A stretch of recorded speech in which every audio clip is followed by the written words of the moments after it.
금방 우리가 읽었던 이 시편 117편 말씀은 성경에 기록되어져 있는 모든 말씀들 중에 가장 짧은 내용으로 이루어져 있는 말씀입니다.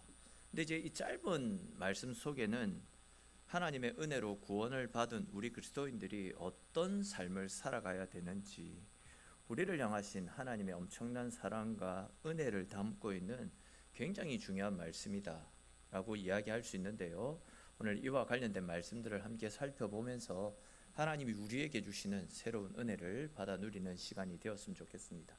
이 시간 가운데도 말씀을 깨닫는 지혜와 하나님께서 나에게 주시는, 나를 위해서 준비해 놓으신, 나를 위한 새로운 은혜를 받아 누리시는 귀하고 복된 시간 되시기를 주님의 이름으로 축원합니다.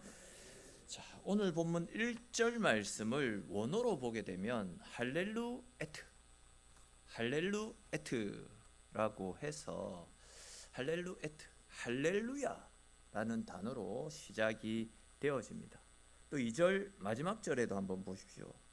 2절 마지막에도 보시면 할렐루야로 말씀이 마무리되지 않습니까? 그러니까 이제 오늘 본문의 말씀은 할렐루야로 시작해서 할렐루야로 끝이 난다라는 이야기입니다.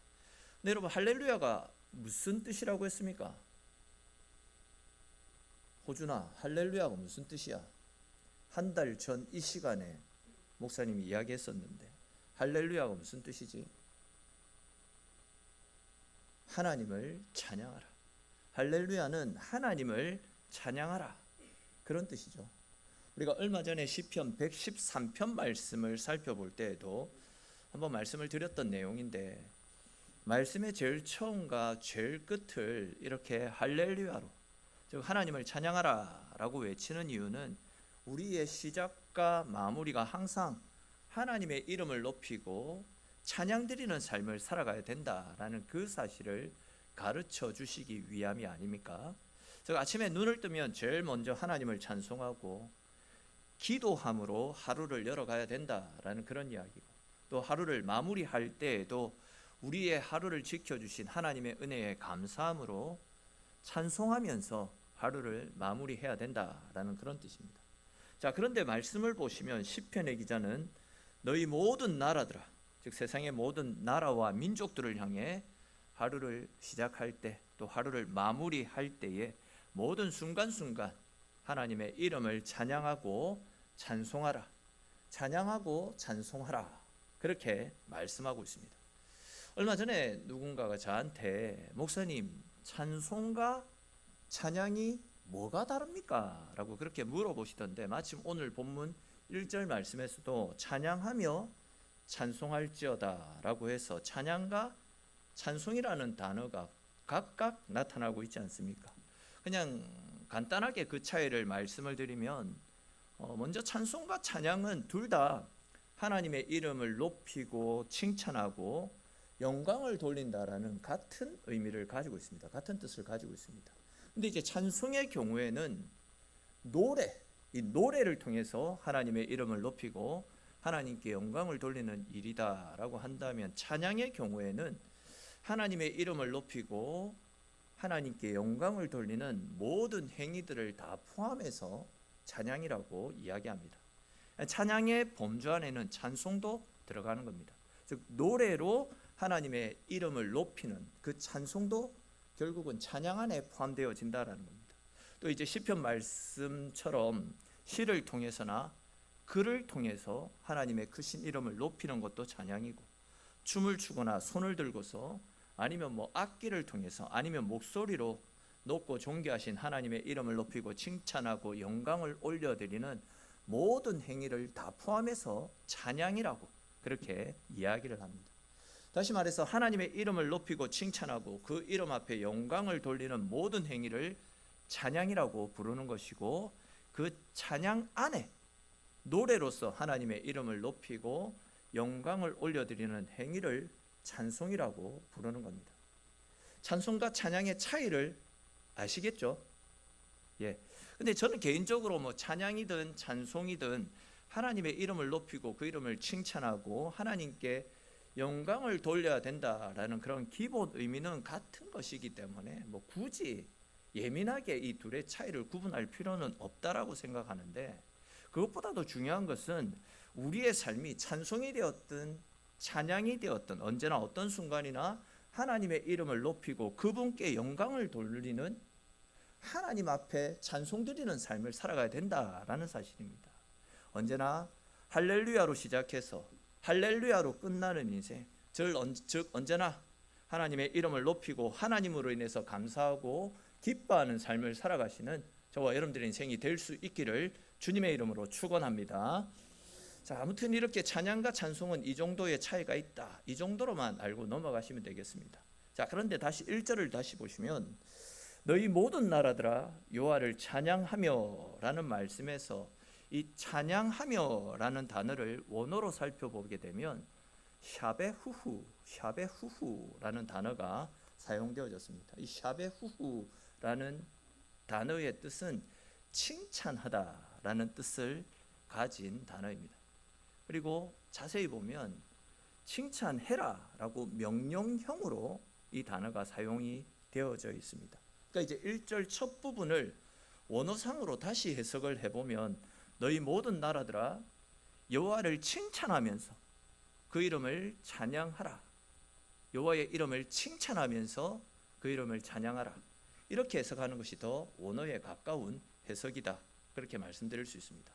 자, 그런데 여러분, 하나님의 이름을 칭찬하며 찬양하라, 이 명령, 시편 기자의 이 명령이 여러분 어떻게 다가오고 있습니까? 너희는 찬양해라, 이런 시편 기자의 명령형조로 되어져 있는 이 말씀이 우리에게 어떤 느낌으로 다가오고 있습니까? 사실 여러분, 보통 우리가 어떤 경우에 칭찬을 합니까? 내가 생각해 볼 때에 나에게 어떤 큰 도움을 주었거나 아니면 그 누가 생각해도 칭찬 들을 만한 엄청난 큰 일을 했을 때에 칭찬을 하라고 그렇게 하지 않습니까? 내가 감동이 되어질 때 칭찬을 한다라는 겁니다. 누군가 칭찬을 해라 라고 해서 쉽게 칭찬을 하지 않는다라는 겁니다. 더군다나 지금 시편의 기자는 누구를 향해서 여호와의 이름을 칭찬하고 찬양하라 이렇게 명령하고 있습니까? 누구에게 하나님의 이름을 칭찬하라고 합니까? 모든 나라, 모든 민족들에게 하나님의 이름을 칭찬하고 찬양하라 이렇게 명령을 하고 있습니다. 쉽게 말해서 하나님을 믿고 따르는 사람들 뿐만이 아니라 믿지 않는 불신자들을 향해서도 하나님을 칭찬하면서 하나님을 찬송하라 이렇게 부탁하는 것이 아니라 명령을 하고 있는 상황입니다. 제가 몇 번 말씀을 드린 기억이 있는데, 옛날에 제가 이제 중학교 때 교회 다니지 않을 때 저희 국어 선생님이 툭하면 수업 시간에 하나님 이야기, 성경 이야기를 하는데 그때는 그게 그렇게 듣기가 싫은 겁니다.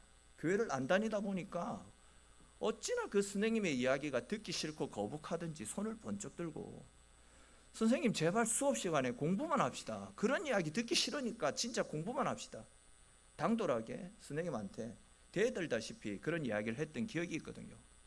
아시겠지만 옛날에 저희 때는 선생님한테 그런 이야기를 하면 버릇없다고 앞으로 나가라고 해서 뺨도 맞고 엉덩이도 맞고 그런 시절 아니었습니까?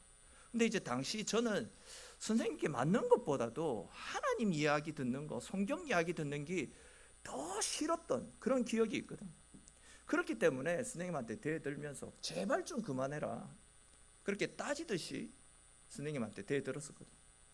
여러분들도 비슷한 경험이 있을 겁니다. 안 믿는 가족들이나 이웃 친지들에게 복음을 전하거나 아니면 교회에서 있었던 일, 또한 일상이나 성경 말씀을 가지고 이야기를 하다 보면 강한 반대에 부딪히거나 욕이나 핀잔을 들었던 그런 경험들이 많이 있을 겁니다. 무슨 이야기입니까? 믿지 않는 사람들에게 하나님 이야기, 교회 이야기, 성경 이야기가 불편하다라는 겁니다. 믿지 않는 사람들은 그런 이야기가 듣기 싫다라는 겁니다. 그런데 이제 그런 사람들에게 시편의 기자가 뭐라고 합니까? 당신들도 하나님의 이름을 칭찬하면서 그 이름을 찬양하라라고 명령을 하고 있습니다. 믿지 않는 사람들이 들을 때 이 명령형 말씀이 얼마나 마음이 불편하겠습니까? 그들의 심기를 건드리는 굉장히 도전적인 외침이다, 그렇게 말씀드릴 수 있습니다. 사실 시편의 기자가 이러한 사실을 모를 리가 없을 것인데 왜 지금 이 시편의 기자는 이렇게 모든 민족들에게, 즉 믿지 않는 사람들을 향해서도 하나님을 찬송하라, 하나님의 이름을 칭찬하면서 그 이름을 찬송하라라는 명령을 내리는 것이겠습니까? 그 이유가 오늘 본문 2절 가운데 나타나고 있습니다. 우리 오늘 본문 2절 말씀 같이 읽겠습니다. 우리에게 향하신 여호와의 인자하심이 크시고 여호와의 진실하심이 영원함이로다. 할렐루야. 아멘. 자, 보시면 시편의 기자는 우리에게 향하신 여호와의 인자하심이 크시고 여호와의 진실하심이 영원하시기 때문에 우리 모든 민족들은 여호와 하나님을 칭찬하며 찬양을 올려드리는 삶을 살아가야 된다, 이렇게 외치고 있습니다.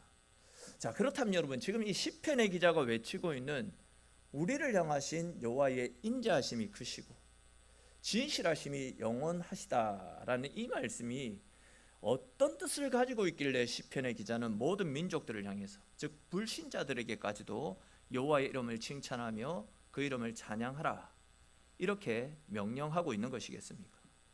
이 말씀의 정확한 뜻을 알기 위해서는 오늘 본문 말씀과 똑같은 표현을 사용하고 있는 출애굽기 말씀을 살펴볼 필요가 있는데, 잘 아시는 대로 하나님께서 모세를 시내산으로 불러서 40일 동안 모세와 함께 하십니다. 그리고 그에게 십계명이 기록된 두 돌판을 건네주시지 않았습니까? 그렇게 모세가 하나님께 가서 십계명 말씀을 받을 때에, 그때 이스라엘 백성들은 시내산 밑에서 어떤 일을 하고 있었습니까? 시내산으로 올라갔던 모세가 내려오지 않자 모세가 죽었다라는 생각으로 이제 누가 우리를 이끌어 줄 것인가? 누가 우리를 인도해 줄 것인가? 아무도 인도할 사람이 없다. 모세가 죽었는데 이제 어떻게 하냐? 그런 마음으로 이스라엘 백성들이 모세의 형 아론에게 찾아갑니다. 그리고 모세를 대신해서 우리를 이끌어줄 우리의 하나님을 만들어 달라고 요청을 하지 않습니까? 이에 아론이 백성들과 함께 금송아지, 금으로 만든 송아지를 만들어내더니 이 금송아지를 하나님이라 칭합니다. 그러면서 그 금송아지를 높이며 그 금송아지에게 찬송을 드리고 예배를 드리는 심각한 죄를 범하고 있었습니다. 이에 화가 나셨던 하나님께서 모세를 빨리 이스라엘 진영, 즉 시내산 밑으로 돌려보내셨는데 모세가 급하게 시내산에서 내려갑니다. 내려가서 봤더니 백성들이 금송아지를 하나님처럼 높이고 있고 찬양을 드리고 있고 금송아지 앞에 예배를 드리는 진짜 말도 안 되는 엄청난 죄를 범하고 있는 것이 모세의 눈에 들어왔습니다. 이에 너무나도 화가 났던 모세가 하나님으로부터 건네받았던 십계명 그 돌판을 백성들에게 던집니다. 그 결과 십계명 돌판이 깨어지지 않았습니까?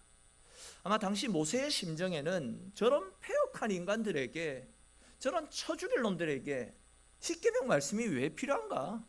저런 사람에게는 십계명이 필요 없다. 하나님의 사랑, 하나님의 자비가 저런 인간들에게 왜 필요하냐? 저런 인간들에게는 하나님의 심판이 더 어울린다. 이런 마음으로 너무 화가 나가지고 들고 있던 십계명을 깨트려 버렸던 겁니다. 그런데 이제 그런 모세를 향해서 하나님께서 다가오십니다. 모세야, 내가 다시금 너에게 십계명 돌판을 새겨줄 테니까 너는 다시금 그 돌판을 만들어서 시내산으로 올라오너라 라는 말씀을 주셨습니다. 좀 풀어서 말씀을 드리면, 너희가 나를 무시해서 금송아지 우상을 만들고 그를 높이고 그에게 예배를 드리는 죄를 지었지만 그럼에도 불구하고 나는 너희를 사랑하고 있다. 내가 너희에게 다시금 기회를 주고 너희를 이렇게 세워줄 테니까 다시금 돌판을 다듬어서 나에게 올라오너라 라는 말씀을 하셨습니다. 그러면서 이제 그때에 하나님께서 모세에게 하셨던 말씀이 있는데, 우리 출애굽기 34장 6절에 기록된 말씀, 오늘 본문과 같은 내용이 나타납니다. 출애굽기 34장 6절에 기록된 말씀 같이 읽겠습니다. 여호와께서 그의 앞으로 지나시며 선포하시되 여호와라 여호와라 자비롭고 은혜롭고 노하기를 더디하고 인자와 진실이 많은 하나님이라. 아멘. 여기에 나타나는 인자와 진실이 많은 하나님이다라는 이 말씀과 오늘 본문 시편 117편 2절에 나타나고 있는 그 말씀이 원어로 보면 같은 뜻으로 사용되어지고 있습니다. 그러니까 이 말씀은, 그러니까 이 출애굽기 34장 6절에 기록된 이 말씀은 하나님 스스로가 당신이 어떤 하나님인지를 가르쳐 주신, 신학적으로 표현하면 하나님의 자기 계시의 말씀입니다. 다시 말해서 이 말씀은 모세를 비롯해서 사람들이 생각하는, 사람들이 만들어낸 하나님의 어떤 이미지가 아니라 하나님 스스로가 당신은 이런 하나님이라고 우리에게 하나님을 가르쳐 주신 말씀이 출애굽기 34장 6절에 기록된 말씀입니다. 근데 이제 이 말씀을 자세히 보십시오. 이 말씀에서 하나님은 당신을 가르쳐서 자비롭고 은혜로우시며 노하기를 더디하시고 인자가 많으시고 진실하심이 영원하신 하나님이시다, 그렇게 말씀을 하고 있지 않습니까? 이 말씀을 조금 풀어서 설명을 드리면, 하나님은 인자하시고 사랑과 자비가 풍성하시기 때문에 우리가 죄를 짓고 실수하고 넘어져도 우리를 용서해 주시고 참아 주시고 기다려 주시는 은혜와 자비의 하나님이시다, 그 말씀을 하고 있는 겁니다. 보십시오. 앞에서 말씀을 드렸던 것처럼 이스라엘 백성들이 금송아지를 만들었습니다. 하나님이 가장 싫어하시는 우상을 만든 거 아닙니까? 그것으로 그치지 않았습니다. 그 금송아지를 하나님처럼 섬깁니다. 그 금송아지를 예배 드리고 있습니다. 찬송을 드리는 모습을 보고 모세는 기가 차가지고 지금 절망을 하지 않았습니까? 저런 인간들에게는 십계명도 필요 없다, 하나님의 사랑, 하나님의 자비도 소용없다라는 생각으로 하나님께서 주셨던 십계명 돌판을 깨트린 상황입니다. 조금 다른 관점에서 말씀을 드리면, 모세가 생각할 때 이렇게 하나님을 무시하고 우상을 만들어 우상을 하나님처럼 떠받들어 섬기는 사람들은 이제 더 이상 소망도 없다, 영적으로도 죽은 인간이다, 모세는 이런 생각을 했다라는 겁니다. 그런데 하나님은 그런 사람들을 보시며 소용없다라고 말씀하시지 않습니다. 너희는 죽은 자들이다라고 말씀하시지도 않았습니다. 오히려 나는 인자하고 자비로운 하나님이기에 너희들의 실수와 잘못을 용서하고 너희들을 다시금 일으켜서 생명의 길로, 은혜의 길로 이끌어 가겠다라고 말씀하셨습니다. 즉 하나님은 우리가 실수하고 넘어지고 하나님의 마음을 아프게 한다라고 해서 우리를 버리시는 분이 아니라 인자와 진실하신 사랑으로 참아주시고 기다려주시고 끝까지 인내하시는 사랑의 하나님이심을 믿으시기를 축원합니다. 무엇보다도 죄인된 우리를 구원하고 살리기 위해서 당신의 하나밖에 없는 독생자까지도 아낌없이 내어주시는 인자가 크시고 진실하심이 영원하신 분, 그분이 우리가 믿고 섬기는 우리의 하나님이십니다. 하나님이 우리를 얼마나 사랑하시는지 우리를 향한 하나님의 사랑을 알 수 있는 말씀들이 많이 있지만, 그 중에서도 이제 제가 진짜 좋아하는 말씀 중에 하나인 스바냐서 3장 17절에 기록된 말씀을 우리 같이 한번 읽어봅시다. 스바냐서 3장 17절 말씀입니다. 너의 하나님 여호와가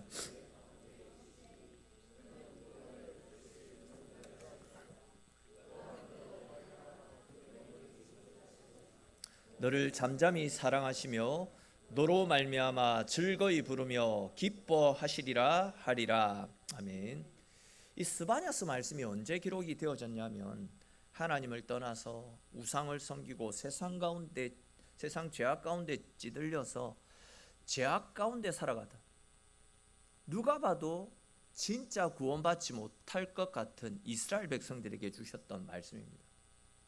그런데 이 말씀에도 보시면 하나님은 그런 이스라엘 백성들을 여전히 사랑한다라고 말씀하고 있습니다.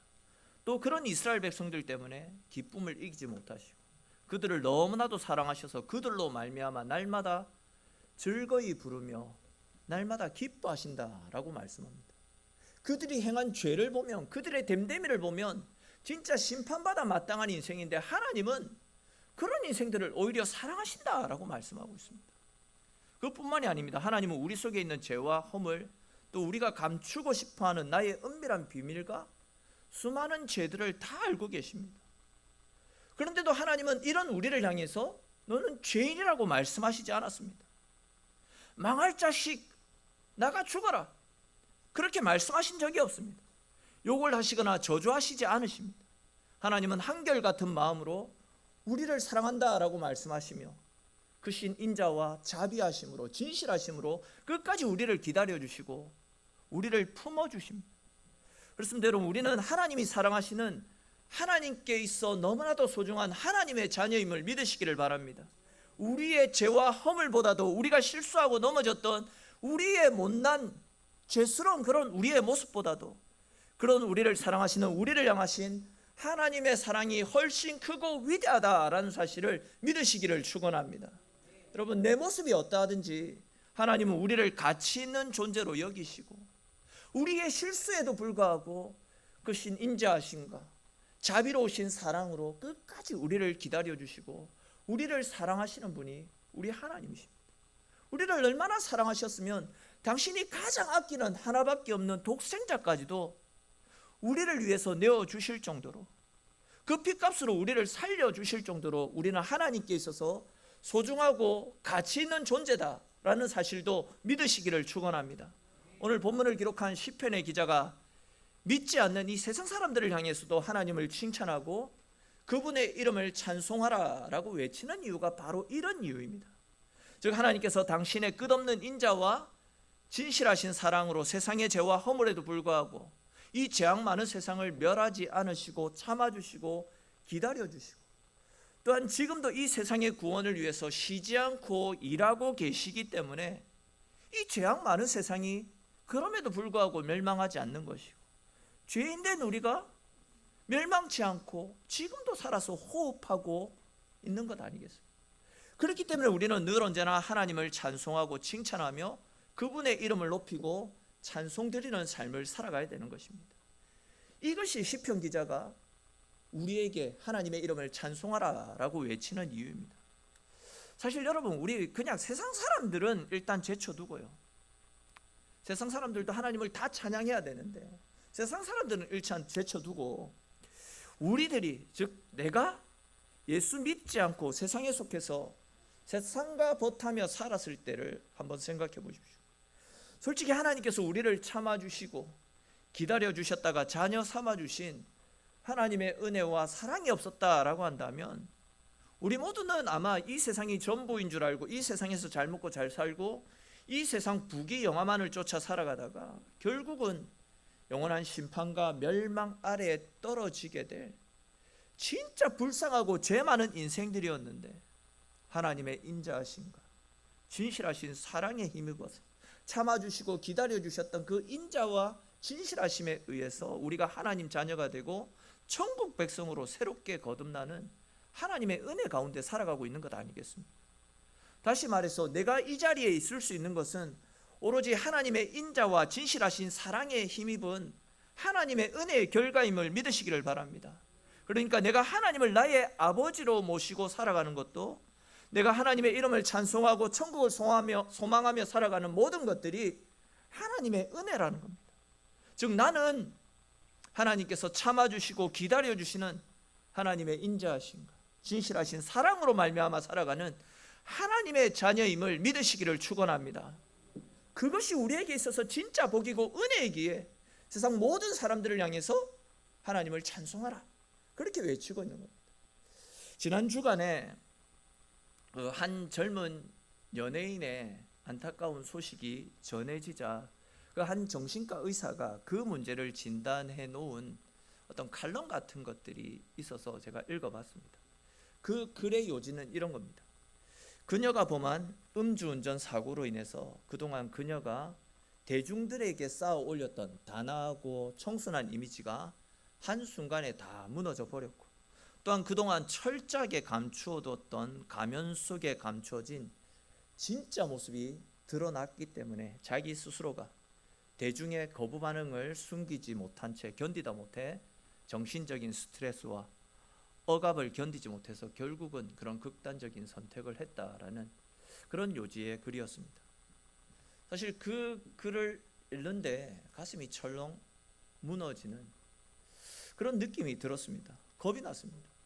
지금까지 내가 지은 죄들의 10분의 1 아니 100분의 1이라도 그 죄들이 사람들에게 알려지게 된다면 나도 마찬가지가 되지 않겠나 하는 이런 두려움들이 밀려오더라고요.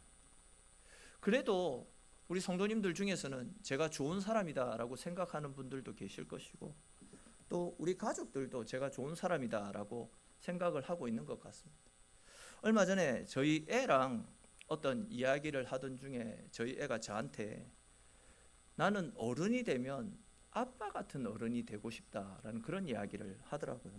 근데 이제 만약에 제 속에 있는 그런 죄와 허물, 제 속에 있는 악함들이 드러나게 된다면, 저의 완악한 실체가 드러나서 성도들로부터 버림받고 가족들로부터 외면을 당하게 되면 얼마나 마음이 아플까, 얼마나 상심이 클까를 생각하니까 진짜 아찔하더라고요. 여러분, 여러분들은 어떻습니까? 남들은 알지 못하는 내 속에 있는 더럽고 은밀한 죄들이 세상에 드러나게 되었을 때 여러분들은 어떨 것 같습니까? 나의 위선과 나의 교만함, 나의 사악함과 거짓된 내 모습이 세상에 알려지게 되었을 때 그때의 수치는 어떻게 말로 표현할 수 없을 것입니다. 근데 오늘 말씀은 하나님은 이런 우리의 부끄러운 모습을 드러내지 않으시고, 우리가 그런 우리의 수치를 주님 앞에 가지고 나와서 주님을 찾을 수 있도록 당신의 크신 인자하심과 자비로우신 사랑으로 우리를 기다려주고 참아주신다라고 말씀하십니다. 우리를 너무나도 사랑해 주시기 때문에 이런 우리를 살려주시기 위해서 예수님께서 하늘 보좌 영광 다 버리시고 이 땅에 찾아오셔서 우리를 만나주셨습니다. 죄인된 우리를 버리거나 벌하지 않으시고 그분의 인자하심과 진실하신 사랑으로 우리를 기다려주시고 또 기다려주시고 참아주시고 또 참아주셨습니다. 우리는 내가 잘났기 때문에 여기에 있는 것이 아니라 주의 인자하심과 진실하신 사랑, 우리를 참아주시고 기다려주셨던 주의 은혜로 이 자리에 설 수 있는 전적으로 하나님의 은혜에 이끌려 살아가는 하나님의 백성들입니다. 이것이 바로 우리가 늘 언제나 하나님을 칭찬하고 그분의 이름을 찬송 올려드려야 되는 분명한 이유다라는 사실을 믿음으로 받으시기를 축원합니다. 사랑하는 성도 여러분, 오늘 나눈 이 말씀들을 꼭 기억하십시오. 그리고 인자와 진실한 사랑으로 우리를 참아주시고 기다려주시고 다시 일으켜서 살려주시는 그 은혜와 사랑에 감사하면서 언제나 어떤 순간이나 우리의 호흡이 닿는 순간까지 하나님의 이름을 칭찬하고 높이며 그 이름을 찬송하는 삶을 살아갈 수 있게 되기를 주님의 이름으로 축원합니다. 더 나아가서 우리 주변에 아직도 하나님을 부정하며 세상을 쫓아 살아가는 사람들에게도 참아주시고 기다려주시는 하나님의 인자와 진실하신 사랑을 지속적으로 선포하여서 속히 그분들도 주님 앞으로 돌아와 그들과 함께 여호와 하나님의 이름을 칭찬하며 찬양드리는 은혜의 날이 속히 이루어지기를 꿈꾸면서 날마다 하나님께 찬송과 영광과 존귀를 올려드리는 저와 여러분들의 인생이 될 수 있기를 주님의 이름으로 축원합니다. 우리 오늘 주신 말씀들을 생각하면서 함께 기도드립시다. 같이 기도드릴 때 하나님의 참아주시고 기다려주시고 용서해주시는 사랑으로 말미암아 우리가 이 자리에 있을 수 있는 겁니다. 내가 잘나서 내가 특출나서 하나님의 자녀가 된 것이 아니라 인자하신 은혜와 자비로우신 하나님의 사랑이 우리를 참아주셨기 때문에 우리가 이 자리에 있을 수 있는 겁니다. 우리 시간 같이 기도 드릴 때에도 하나님, 우리를 참아주심에 감사합니다. 우리를 기다려주심에 감사합니다. 우리를 위해서 독생자도 아낌없이 내어주신 은혜에 감사합니다. 이것이 우리 평생의 기도의 제목이 되게 하시고 우리 평생의 찬송의 이유가 되어지도록 주님 은혜 베풀어 달라고, 또 우리 주변에 아직도 찬양의 자리에 예배의 자리에 나오지 않고 있는 분들이 있다면 그들에게도 찬송의 이유를 알리고 살아 역사하시는 하나님의 사랑을 증거하며 살아가는 우리들의 삶이 될 수 있게 달라고, 그 밖에도 우리 각자에게 주신 말씀을 따라 하나님의 도우심을 구하며 한 목소리로 한 마음으로 같이 주님께 기도드리겠습니다.